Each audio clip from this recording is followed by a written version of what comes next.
Welcome back, everybody, to Rain on Your Parade with J-L Cauvin. I'm J-L Cauvin, here as always with producer Mike. Hello, producer Mike. Hi, everybody. Hi, JL. How you feeling this week? Not great. Are we doing one of those episodes back to back weeks? It's not one of those episodes because I came here with structure to avoid that. You know what I mean? Like, in other words, this could easily be another episode like last week, which I got good feedback from, the same people who listen and feedback. It, of course, True Blue. Yeah, it did not expand. Should we call them the Jinxers? With hard R's. I've always thought my fans should be called JL Birds. That's pretty good too. Yeah. JL Birds. Yeah. I like that. It's just a picture of me with wings behind bars. That's our logo. But I'm just saying, I assume no increase in listenership. I know there was not an increase on YouTube. So I didn't look, but yeah. Why would you? Yeah. Did the sun come up? It's been steady for a few years. Did the sun come up today? So a couple things though that I talk about before we get to our main topic today in a richly, and I got an alert from the New York Times before coming here that just said, history books are being rewritten, by some places to, wokeness or progressive or like to tamp down on certain things. And I thought, once again, I feel tormented because I go, wow, well, I was a history major. I went to law school and I'm a comedian. And once again, that's like the triple threat of things Trump is coming for. Yeah, right. History, the Constitution, and comedians. Yeah. So still wrestling. I know I should make a decision by now, but I feel very torn between the miserable life I have and the potential to fail at something new. Yeah, that's I always can jump at the chance to be like, oh, is there something new that can take everything from me and disappoint me? That's always enticing. But I was working today, doing my day job, and working hard because I got 4 cases in court on Wednesday, and I was doing some stuff for my supervisor. And at like 4:50, I'm finally done. Clock out at 5. But they sent out some message that we had to like relog, like there was like a new 2-factor authentication process because I guess for security, ramping up security. Yeah. So I'm about to send my 4 documents I've worked on today, 3 of which were saved, and everything logs me out. Okay.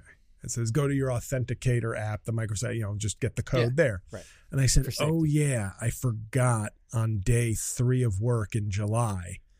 Once I used this to log in, and they were like, yeah, I just need this. Because this morning, because I was making so many videos and content and needed space on my phone to make more comedy. What did you delete? I deleted, 50 videos and some apps I wasn't using. And I forgot. I used to have the Authenticator app, and I didn't use, I decided not to use it. I forgot that I had re-uploaded it for work 3 months ago because I only used it the once. It's not like a regular thing. And so I couldn't send my work today. I couldn't email anybody. So I had to wait. I have to wait till tomorrow morning to get on it. And I thought, isn't that so richly symbolic? And it was this morning that I did the deletions. This morning. Yeah.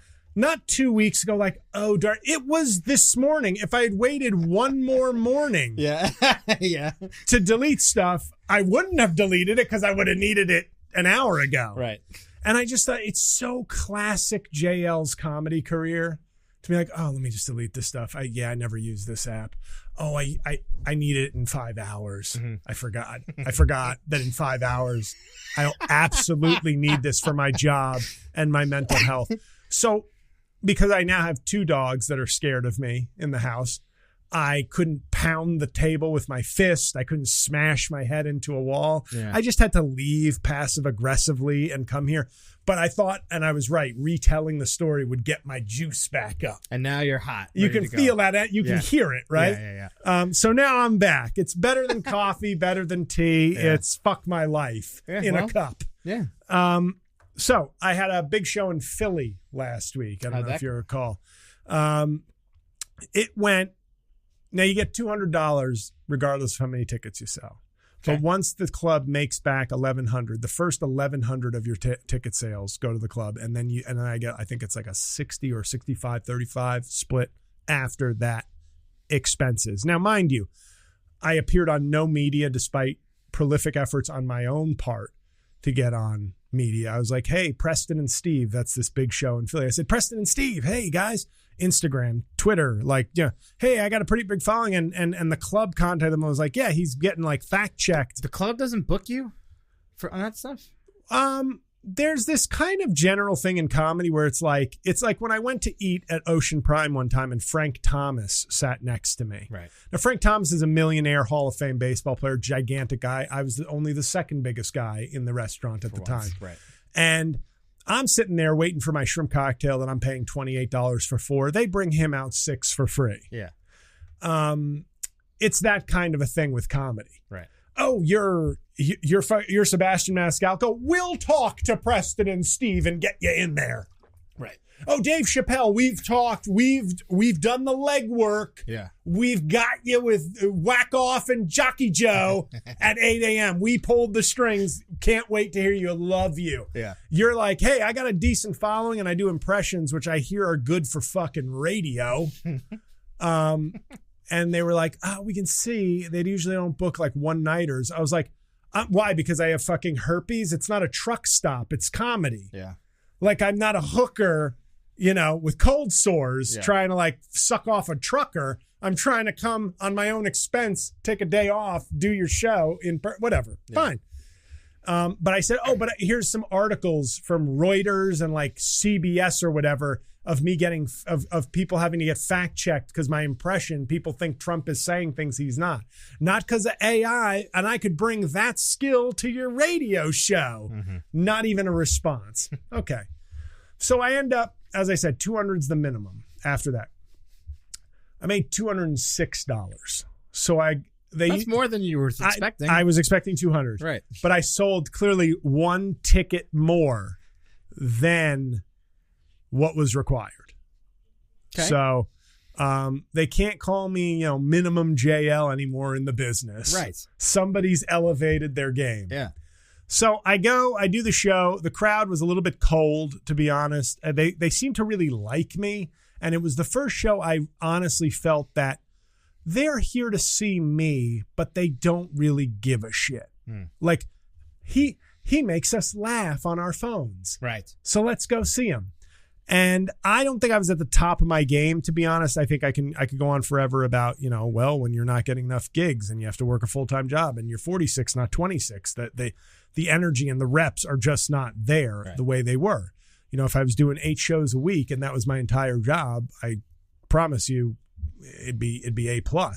But it was fine. I'm working on this material for a taping in December and the crowd's okay. So I leave the show. I'm shaking hands, selling a little merch, see a couple friends from blasts from the past. And I got to run. Because I got a 10:30 train back to Newark. And I get there and I'm looking around and 30th Street Station feels pretty empty. And I walk up to him and I say, hey, where's 10:30 train? She goes, oh no, that you should have gotten an alert. That's like changed now. That train ends in Philadelphia. You got to get the 11:15 from here to New York to Newark. I go, okay. So that train arrives. I get on. I sit. We crawl halfway to Jersey. So we get to Jersey like 45 minutes late. So I'm already 45 minutes later than the train I thought. Plus, by the way, have to be up at 5 a.m. for work the next day. So I arrive in Newark Penn Station at, instead of 11:35, like 12:50. I get a cab. I'm like, thank God, let's get home. Get off my exit. Half a mile from home. They're paving Bloomfield Avenue for miles. We have to go all the way around. Like we have to go. I could have, and this is no shot at the cab driver, I could have walked home if he just let me off at the exit faster than us driving and then finally getting to my apartment. So I got to bed at 1:30, woke up at 5. There were tears in my eyes as I went to sleep, not for any one reason, not for any one, like, it was the opposite of Shawshank Redemption when he gets out of the pipe of shit. The rain. And the rain and freedom is rain.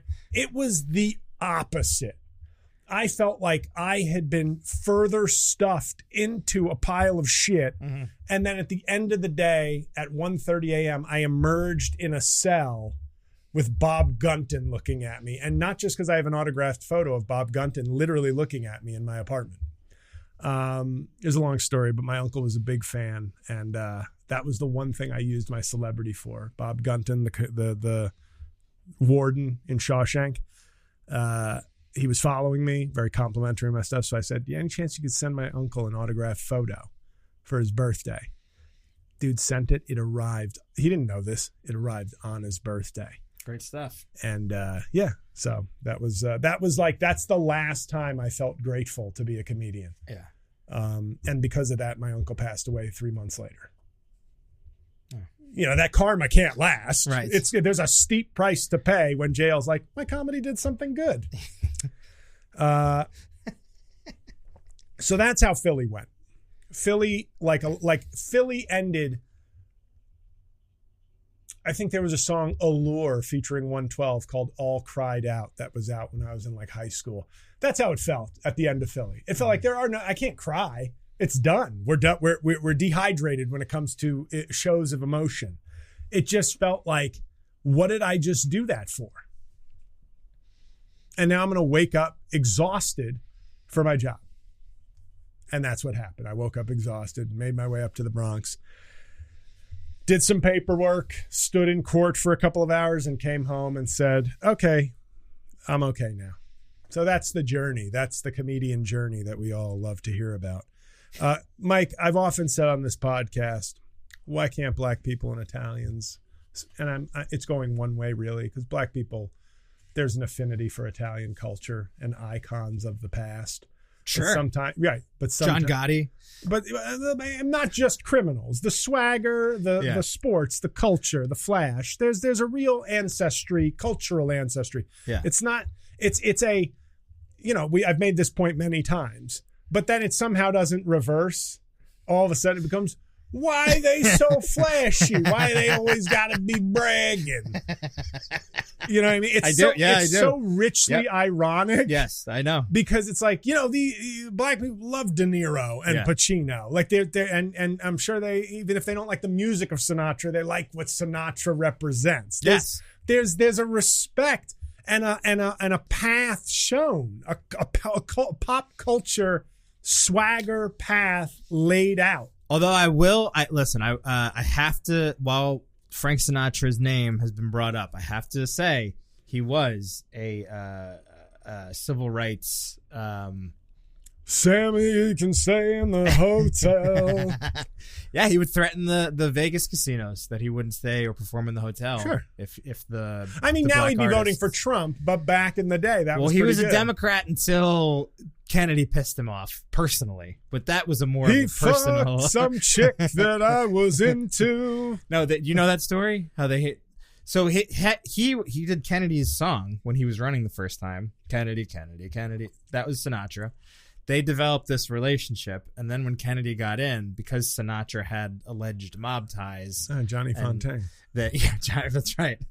Bobby and Jack. Bobby and the big guy, the big Kennedy. Joe, not Jack. Yeah. Jack was JFK. Right. Decided that they needed to cut their ties with Sinatra because there was potentially and they were going to go after the mob hardcore. So that led to like a blood feud that led to Sinatra becoming like a Republican in the second half of his life, like a Reagan guy and all that stuff. He was like a hardcore Dem before that because he was very inclusive, civil rights. He was all for it. So it's not every time. Fuck those N-words. Kennedy pissed me off. Well, my point is, I think some people took my advice a little too literally. They didn't really get when I said Italians and black people should unite. I didn't mean illegal sports gambling. Oh, yeah. I didn't know this is where you're going. I know. Isn't that good? Yeah. Isn't that good? It felt like a mockery of what I've said. Yeah. It was like, hey, Terry Rozier and Big Balls Tony or whatever. Like, it's hilarious to me that this is like, that finally, it just took sports gambling to bring Italians and black people together again. This was, I mean, I'll be the 900th person to say this, but boy, oh boy, didn't this feel inevitable? Yeah. Well, the Chauncey Billups thing, obviously you're referring to the NBA. The Chauncey Billups one with the like gambling rooms is weird. Like that has much less to do with, it's like a broader gambling sting. That's more the A-Rod illegal gambling room which culture. Frankly, am I bothered by it that much? Not really. Like if a bunch of marks got tricked into playing cards with Chauncey Billups, like, well, the A-Rod thing I think was literally just, this is an illegal gambling thing. Right. This one is like, this is illegal and you're stealing money from people basically. Yeah. Again, but so this is like, you ever, Sammy the Bull, when he was asked about like all the murders that he pulled off, I think it was Diane Sawyer, maybe one of those women in late night, in prime time on news was like one of those skirts. I didn't mean it like that, but like one of those women asked him like, why shouldn't people be afraid of like aren't you a monster for the doing? He's like, we just kill each other. We don't bother you guys. Like, what do you care? And I remember thinking that like to Gotti's neighbor who accidentally ran his kid over. Well, he shouldn't have been doing that with the car. No, but like there is a part of me that's sort of like, all right, you're at an illegal card game, like you kind of know what you're getting into a little bit. Yeah, it's not like you got conned out of money, right? Like a person who's not looking for action, right? You know but what I mean? Robbing a drug dealer is still a crime. I get it. You know what I mean? Like I'm not. No, I get you. You're defending your culture. I get it. It's much different than Rogier potentially like throwing prop bets and games and stuff like that. The prop bet stuff feels like that's where the trouble really is, because that's so easily controlled. Yeah. And if point shaving was like justifiable to like a college player who's like, who gives a shit? So we won by 8 instead of 12. Right. Then it really doesn't matter. Like, oh, I only grabbed 4 rebounds. Right. Who gives a shit? Right. I played 20 minutes instead of 25. Yeah, it's even my back hurt. Yeah, it's even more who gives a shit. What I tell you about those back injuries, by the way? My back hurts. Yeah. Can't prove it. Adam Bet the under. Adam Carolla always said the guy he would bribe is the long snapper. Right. He's just like, who's gonna know? Oh fuck, I fucked up a toss. Yeah. That happens sometimes. Yeah. Like, how would you know? Like, you don't want to. Now the guy who missed a bunch of extra points for the Giants, maybe he gets called in by the feds too. Yeah. But that's real. Like, this wasn't this was, I just wanted to, this is going to annoy people. People will be, as usual, like, I thought this was about Trump running for a 3rd term. We do banter up top. I complain about comedy. I complain about life. We take a break, and then I get into the meat and potatoes of it. That's right. But the show works. Yeah. So on that note, I'm going to take a break, hydrate, do some Coke, bet on some games, and we'll be back.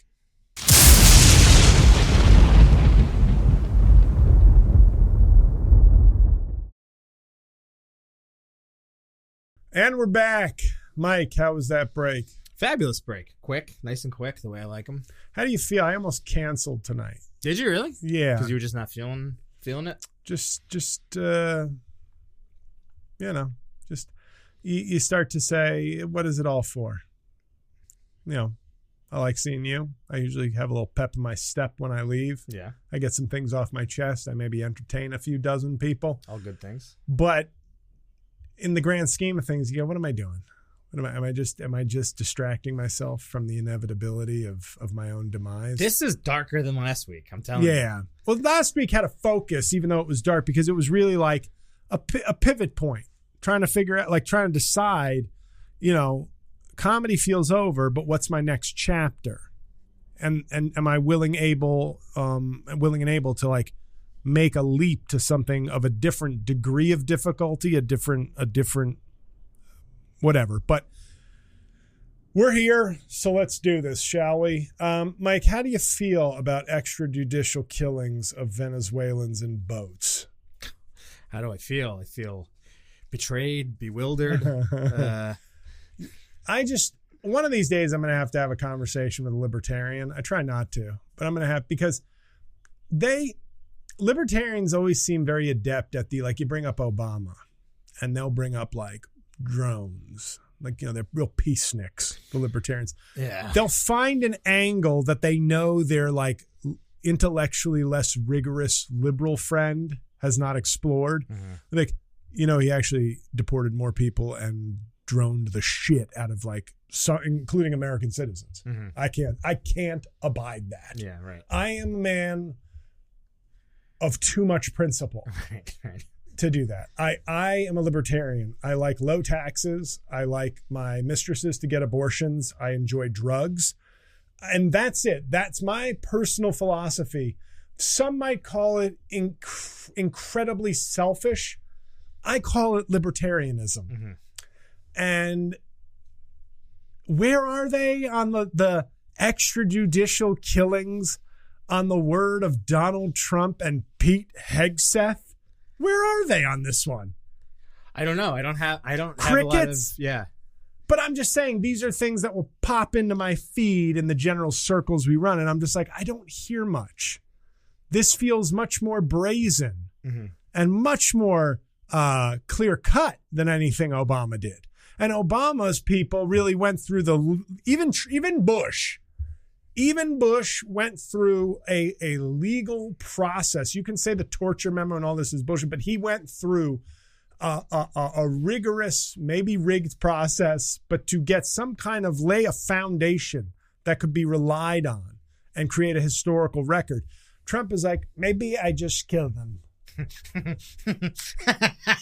And Hegseth's like, enough wokeness. Law is woke. Respecting international sovereignty of other countries is woke bullshit. It ends now.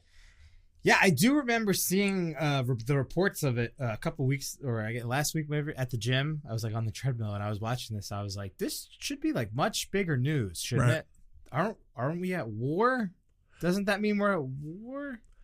But yes, no. Like, what he's done is the Republican Party now views their job as supporting him. Right. They're now they used to be coaches and teammates. Right. They are now cheerleaders. Right.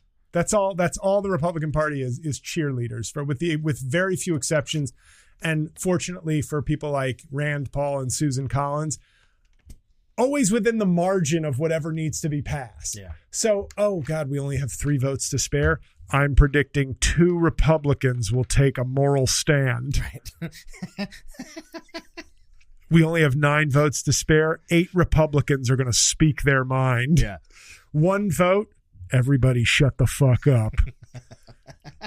So they've abandoned principle and I group libertarians and MAGA and Republicans now into all one group of people who just, for whatever reason, they may act like they are not this or not that, but they've all decided to largely capitulate, unless Mamdani promises something, at which point, they discover what America's really about. Yeah. And it's not about this guy. Yeah. So he's going to make the buses free. Yeah.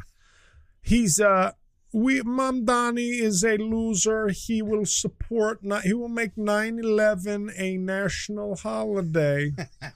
We can't have that.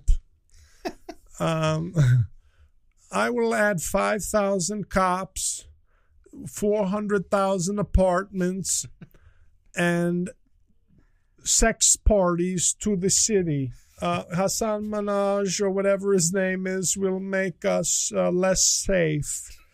It's I know this isn't about Mamdani, but I'm like, and you know where I'm at. I'm like, give me a break. This country decided. And somebody tried to get my mention, like, I'm sorry, it sounds like you're saying some anti-Semitism is okay, JL. They were like, you went to Williams College, and I, as a fellow alum, I know that there were many Jewish students there. And I said, first off, I went to private school in New York City. You don't know what a lot of Jewish students is, okay? Please. No, but okay, I was just like, all I said about Mamdani, and then we'll get to Trump and his third term. He says he's thinking about a third term. So as much as I want Venezuelan extrajudicial killings, that should be 6 column banner headline New York Times. Yeah. Trump basically saying, fuck the Constitution, fuck you. Yeah. Feel like that's not another story. No, yeah. Like either he's delusional and mentally ill and we need to have the 25th Amendment and get him out of there, or he's basically saying, fuck your Constitution. Right. There's no third option. There's no third thing that the president is saying. And we're just like, oh, well, he's saying he's going to, can you believe it? No. This is, they say, and I'm going to go some places that I maybe shouldn't, there's no excuse for political violence. None. That's not what history books say. Well, right. Like, and we always used to say, what, would you go back in time and kill baby Hitler? What's going on? Like when he's saying, like, what's the limit? What is the limit for Trump before it becomes we fought a civil war over slavery. Mm-hmm. That feels like a righteous, just cause.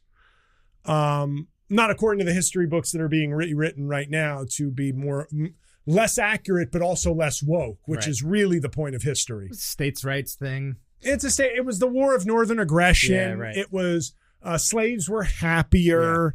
Yeah. They had something to do. Our economy was booming with all the free labor. Right. Imagine your 401k right now if you didn't have to pay workers. Right. Right. You free all the slaves and they're running around the country. It's like, what are they going to do with that time? Wow. My Fidelity account is booming. Anything happen recently? Yeah, we've enslaved all the workers. Oh, wow. 100% return on my investment.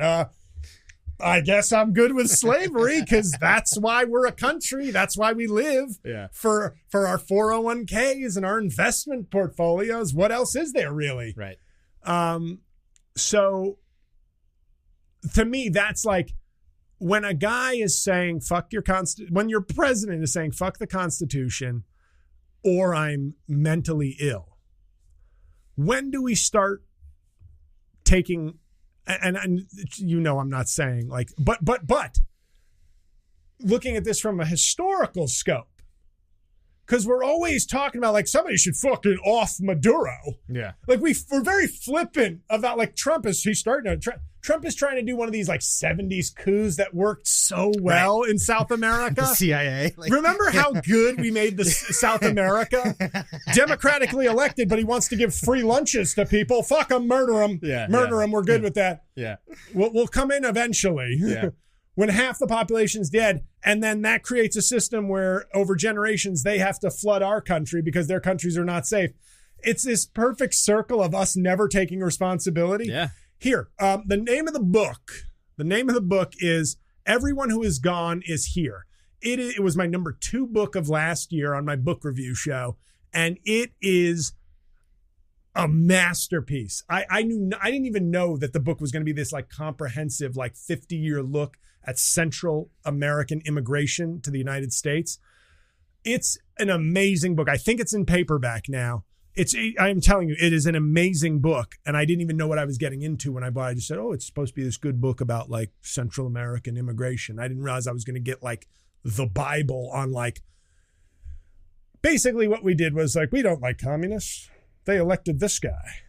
That's why Trump talks like that about Mamdani. Right. He talks like he's some socialist hero in Chile. Sandinista. Yeah.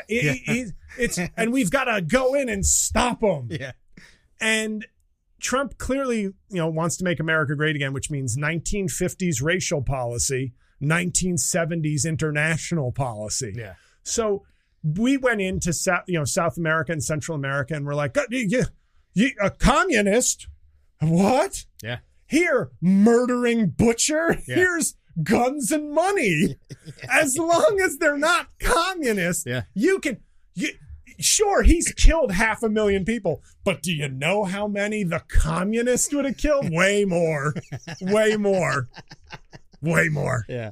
He would have killed himself. He would have been the only guy left, and he would have offed himself. That's how much the communist who won the popular election would have done. So we went into all these places and we're like, fuck, nope. Communism cannot spread. So we spread murder instead. Yeah. I mean, that's literally what we basically did. We were like, communism is the worst thing. Second is murder. Yeah. And if I'm choosing the lesser of two evils, well, guess what? Number 2 is not as bad as number 1. So sorry, communism. We're going to tolerate a ton of murder. And that's not even to mention what we did in the 50s and the 60s leading up to the South American stuff in the 70s and the 80s. I mean, the elections that we rigged, the people that we assassinated in Italy and the Baltics. Well, I guess not which part of the Baltics? Because I guess at that point, Germany was split. So I guess it couldn't have been the Baltics because I don't think we were technically you had to in there. take it back to white people. But totally skipping over Africa. Right. 100%, man. So it's like, it's funny to see Trump basically wanting segregation now, segregation forever as our domestic policy. And then also being like, ooh, Venezuela, can I mean, I'm sorry. Maduro, I know everybody, he's a tyrant. He's a piece of shit, all that. Is anybody pausing to go like, Trump's just planning to murder this guy at some point? Yeah. Like, yeah.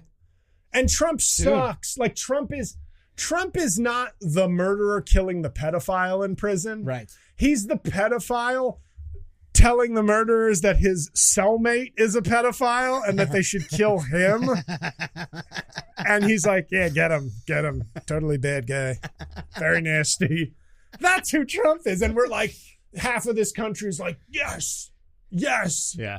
And libertarians are silent, it seems, on this, at least as far as I can see. But we're at this point where I'm watching him basically threaten many countries. Well, it's Canada. Right. We'll make you the 51st state. Denmark, you better give us Greenland or else.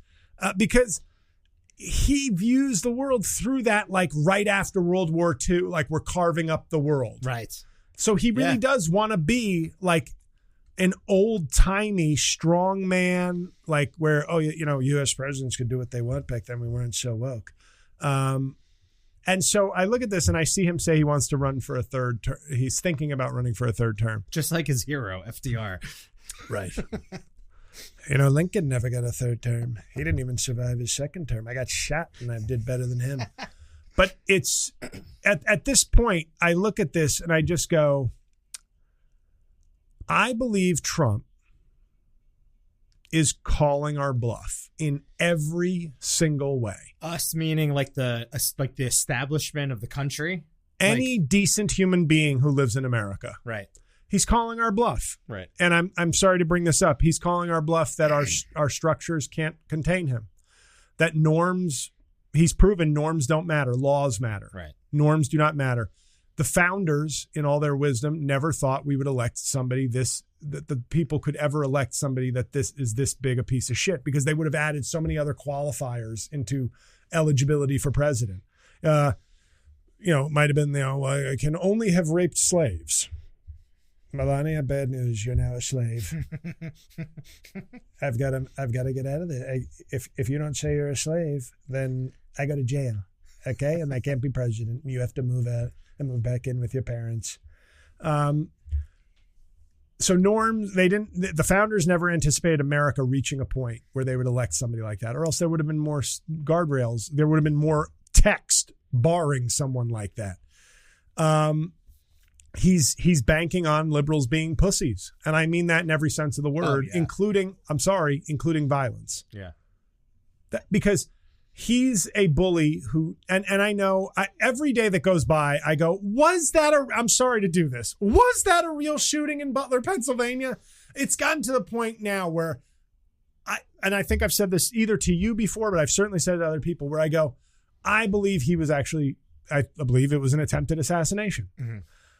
But there is one person in this country that I believe has the lack of moral character and the drive for self-aggrandizement and self-preservation to have faked that. It's Donald Trump.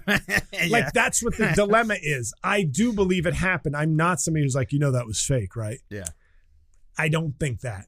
I do think that the only person who would attempt that is Donald Trump, right. Which creates a little bit of a Schrodinger's piece of shit in my mind. Is he both a fraud and a victim at the same time? Yeah.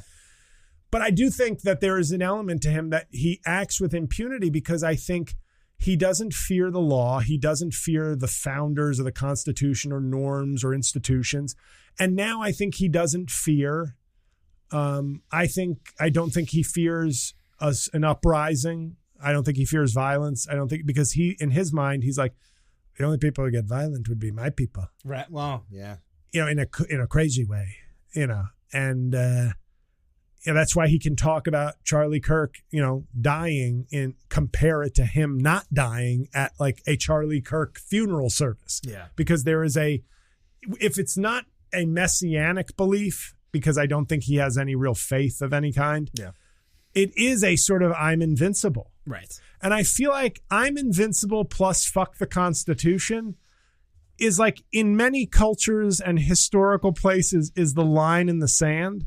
And I think we're all going to watch our flat screens. As I always say, we're going to be in our panic rooms, fucking sex robots, eating DoorDash while he takes over and destroys the country. I think that you've already kind of seen it with him moving. Was it the National Guard? Which troops did he move into? I think it was National Guard. I think that if there were some sort of uprising, which I frankly do not think would happen, because to your point, I think the violent people are the people that really dig him. But I think if there was even like a sniff of it, he would not hesitate to send the army and to kill everybody, anybody that doesn't have a Trump flag or Trump thing on their front lawn or what. I really do believe that. And it's a scary time to be part of the opposition, I think, because I do think that it. Thank God nobody watches or listens to me. Yeah, because if I had any kind of engagement, I'd have a target on my back. Yeah, well, and it's funny that you say that there's no appropriate time for political violence or whatever, and like, yeah, generally speaking, because of the times that we live in, I would never personally advocate for that, but. I do think that idea in human history that's I would say from 1950. Didn't they stab Caesar because they thought he was going to be a tyrant or he was becoming a tyrant? Yeah, well, just think about the come on, JD Vance. To JD, like the modern age, the golden age of America. Like if you want to say like 1950 to 2020 or whatever, 2016, whatever you want to say. That is like an outlier of human history. That's not the norm. Right. The norm has been political violence at every fucking turn. France had revolutions like years apart. That's the norm. Is tons and tons of political violence for way less than what's going on right now. Right. And I think that the level is comfort. I think there's enough people, like you said, that are in the middle watching their screens and like whatever. Really would rather not upset the apple I've cart. always said it. Trump, he didn't myself know this. Included, by the way. I'm not taking to the streets. I'm living an okay life. Trump, I'm the reason I can is people would look at my life and say that's a pretty okay life. What they don't understand is the torment underneath keeps me hungry. Right. Keeps me looking for conflict. Right. Can't blame that on Trump, unfortunately. No. Yeah. But I look at Trump and I know this is like one of those episodes that could be chopped up. I'm saying when we look back in history, in the moment, there's never a time for violence. Like of course, in the scope of history, I feel like 200 years from now, some kid will read a history book and go, why didn't they do anything to this Trump guy? Why did they let MAGA just kind of walk all over? Like, do you think if the Nazis were here in 2020, they could have like Hitler would have been like, much easier than I expected. Yeah, it was a very right. Like it's people are just like more civilized. Like I'm actually benefiting from I've made this analogy before. It's the British, and this is metaphorically mostly, but I am saying, like in a historical question, we're the apocryphal tale of the frog boiling in water. Like Trump is just turning the temperature up on all of us. Yeah. And some of his frogs are like, I love it when Trump burns me to death. It's so awesome. He's the man. Yeah. But it does make me wonder, like historically, if I know, you can't compare them to the Nazis. I'm comparing Trump. Like, Trump is a historically deplorable, awful piece of shit.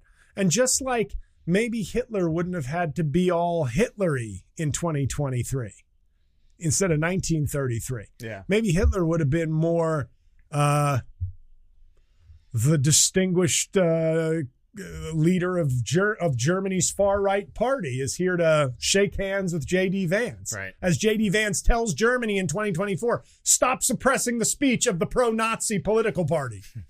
So it's like people will say things like, you're comparing them. I don't know. Our vice president, fucking Fat Lindbergh, is like, let the Nazis talk.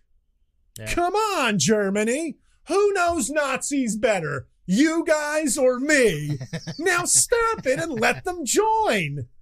That's what he was doing. And it's like, it sounds ridiculous when you're like, you shouldn't compare them to Nazis. I don't know. He's trying to help them out. Tiki torches, Jews will not replace us. Very fine people.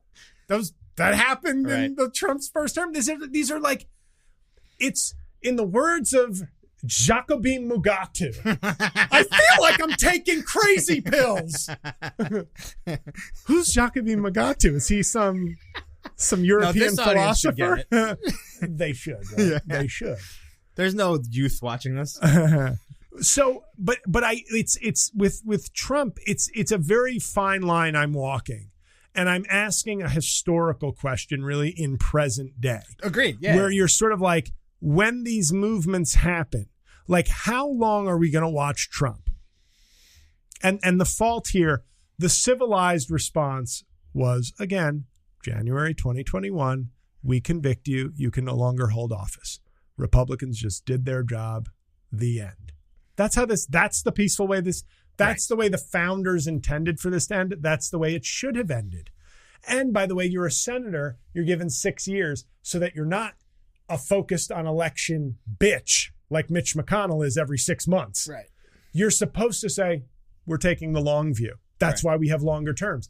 The danger to me of the Senate is you have, it's like a Steve Harvey book, act like, what was it? Think like a man, act like a woman. Yeah. The Republican Senate's thing is abuse power like a senator, focus on elections like a representative. Yeah. That's a horrible combo. Senators are supposed to be above the fray. That's why they have longer terms than the president or the House. Yeah. Because somebody's got to mind the long term or the medium term. The House, I've said this before, maybe not on this podcast, but the House is supposed to act like a crazy bunch of animals. Okay? Every 2 years. Mm-hmm. You are responsive to the people.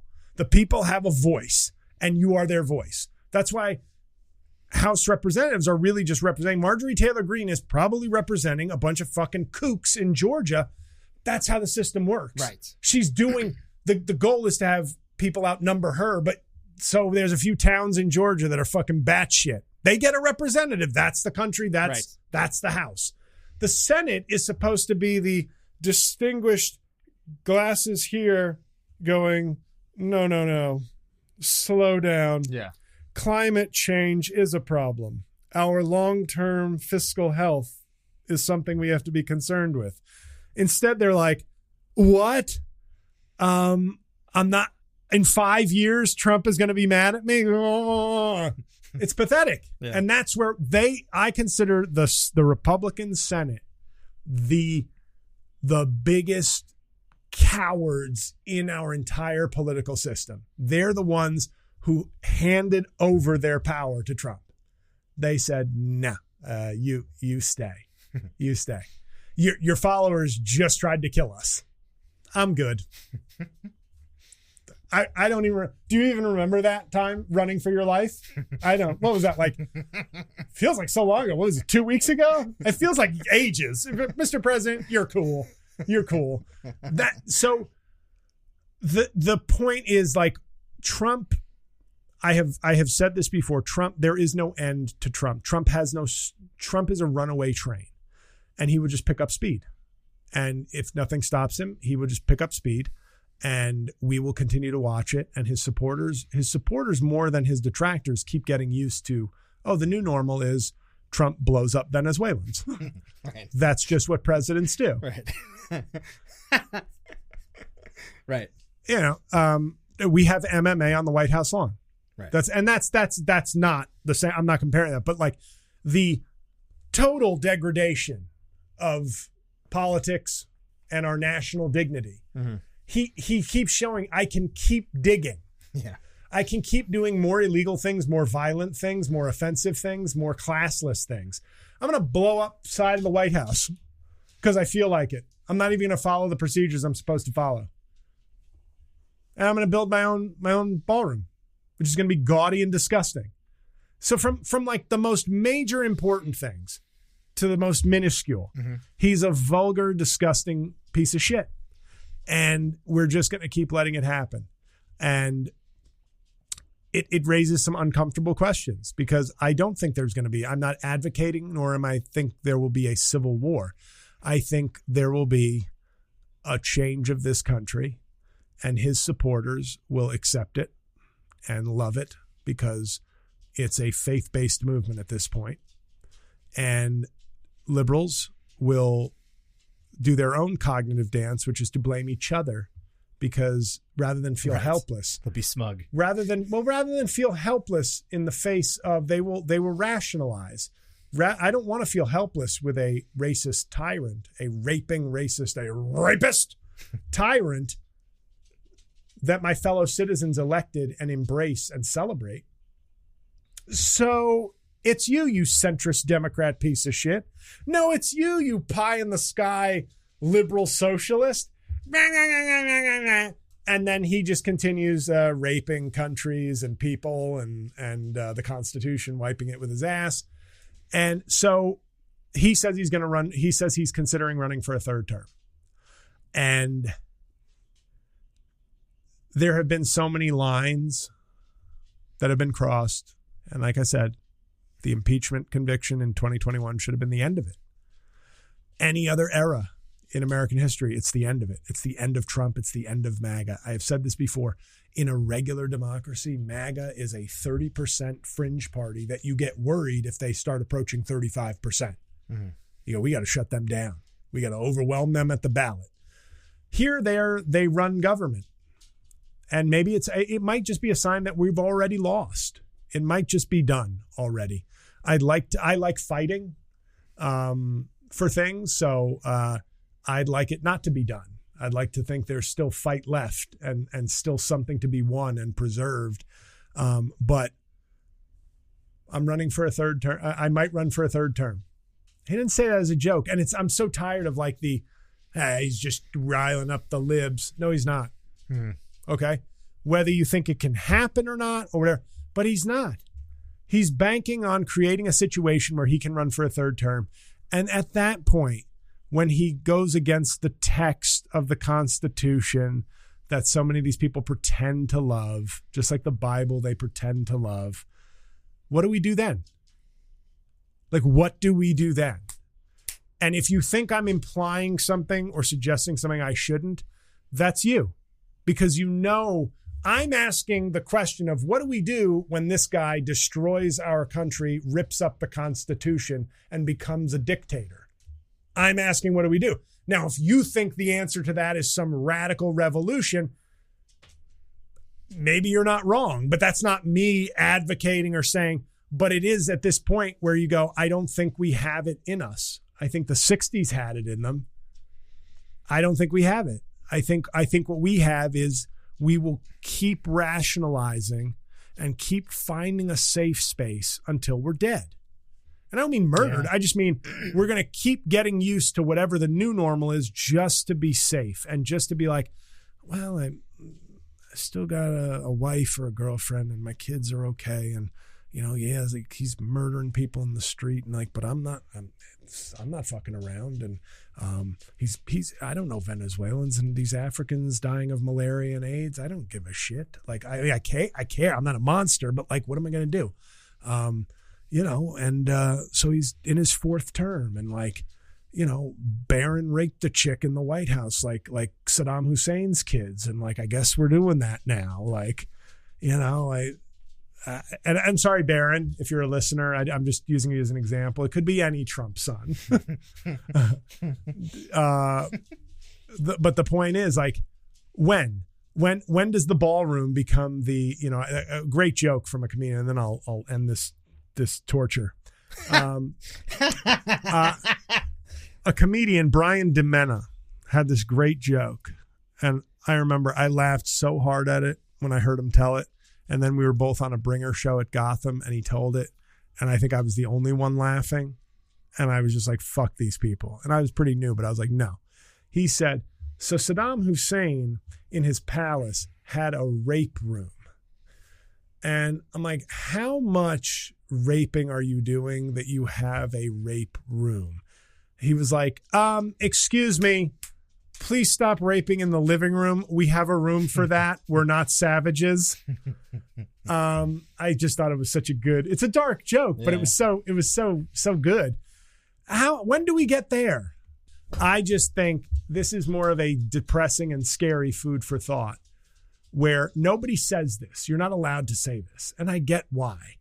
And I'm not advocating for anything, but when and maybe we're in a point now where we're so civilized that a scoundrel can push us to our civilized deaths.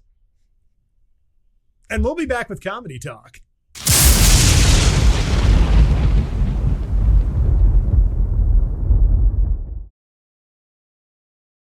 And we're back, everybody. So during the break, I joined a militia group and signed up for gun classes. Yeah, you see why I want to be off camera.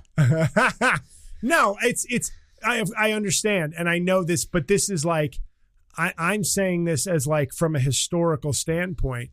I think our only hope is Republicans doing something good. So in other words, there's no hope because they've given up. They've given up. They've been the quickest to the no, safety and wealth, and hey, I can be wealthy and powerful and happy and not challenge this maniac and his maniac base. But speaking of maniacs, my punch down of the week, I don't even know if I should do this. I haven't watched a comedy special in a couple of weeks. I think that's growth. That is, yeah. Right? Wait till you stop entirely. Your life's going to get so much better. I may have. I think, we all know that this is this comedy career is in hospice. But I got friend requests on Facebook. I accept them often. I try to verify that you're a real person. And then I just say, fine. Because I figure the relationship is pretty clear. It's like, I'm a comedian. You're friending me because you like my comedy. We can exchange comments and you can like the videos and see what I post. I'll see what you post if you so choose to make your stuff available. And that's the extent of it. We're not really friends. I don't know you at all. But I get some people, and this one guy, he posted he messaged me 9 different times, videos and articles, not with comment, not with, oh, this is you did this or that. And then I just got the one a couple of days ago. It's I know you're busy, but are you reading any of my messages? And I wrote back and I said, I can barely keep up with my friends. At this point, I get a lot of messages daily. But I was but these aren't really messages. These are you're abusing my space. Right. If you post these on your wall and I see them, I can choose to watch them. But you obviously know that's a crapshoot. Now, I have things that I actually want people to go to and see, and I don't private message anybody. I just go, I hope the algorithm shines its light on me. But yeah, so just don't do that. Just don't abuse my privacy, please. Yeah. I'm a comedian. Keep some stuff for yourself. Just don't. Just I'm sorry, we can't just completely manufacture relationships out of whole cloth just because you like 2 videos I did. It's a very insubstantial basis for a friendship. But I may tell Mike to delete this episode. So we don't end up in the gulag? But maybe not, because I think there were some good things explored. But, I know everybody's had their, I can't believe it, but when he's saying with seriousness, I may run for a 3rd term, and Steve Bannon is guaranteeing a 3rd term for Trump. nothing left to say. There's nothing. I mean, we are. I said this to somebody this weekend, but I said integrity is one of those things. You have it or you don't. That's it. So you don't have integrity when it's easy. And then when things are hard, I check my integrity, but then I have integrity later. Once you give up your integrity, then it's no longer integrity. You're just a creature of convenience. And I feel like our country, the ideals it claims to have and that we seem to have progressed towards, when you let this guy and his people just shit on the Constitution and there's just no legal, constitutional, electoral movement against that, then maybe it's already done. That's kind of what I'm really saying. It's not this was not a call to any kind of violence. It's more of a, well, other places, this would be the tipping point. But in America in 2025, it seems like it's not at all a tipping point. It's just another thing to bitch about on social media. And we keep moving in that direction against our laws, against our Constitution. So it may already be done. It's like integrity. Maybe it's not the worst it's going to be, but what if we've already irreversibly left where we were? And I think that's where we are. So that was really my point. And, if I run for office, Mike, going to have to delete this one. Guys, who cares that I have shows coming up? I have a website. You don't check it out. I have another podcast. You don't listen to it. I have albums. You don't stream. I have merch that you don't buy. And look, but don't touch. Taste, but don't eat. Yeah. Here's an absentee landlord. Anyway, have a great week. You don't know what I'm talking about. Be gone. See you next Thursday. Bye.